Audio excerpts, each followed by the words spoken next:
ওর আম্মু ওকে দুধ সোনার উপর পানি দিয়ে গোসল করে দিয়েছেন। এটা তো খুবই ইমোশনাল একটা ব্যাপার। গতকাল জেল থেকে ফিরে এসেই দুধ দিয়ে গোসল করে লায়লাকে জীবন থেকে ধুয়ে দিলেন প্রিন্স মামুন। এদিকে মামুন জেল থেকে ফিরে আসার পরপরই লায়লা বলছে নতুন কথা। জেল থেকে ফিরেই নাকি আবারও এক হওয়ার ইঙ্গিত দিয়েছে মামুন লায়লাকে।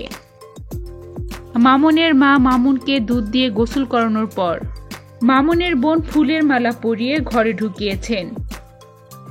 সকলের একটাই চাওয়া, যার কারণে মামুনকে জেলে যেতে হয়েছে, সেই লায়লা যেন জীবনে আর ফেরত না আসে।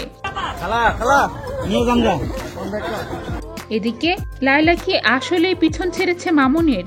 প্রিন্স মামুন জেল থেকে বের হওয়ার পরপরই সংবাদ সম্মেলন করেছে লায়লা।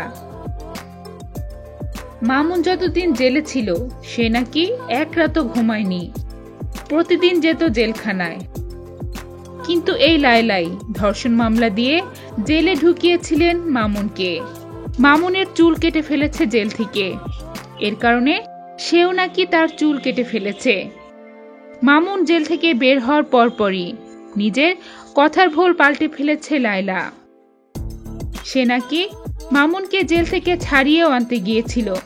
মামুন নাকি লায়লাকে দেখে হেসেছেন, আবারও এক হওয়ার ইঙ্গিত দিয়েছেন।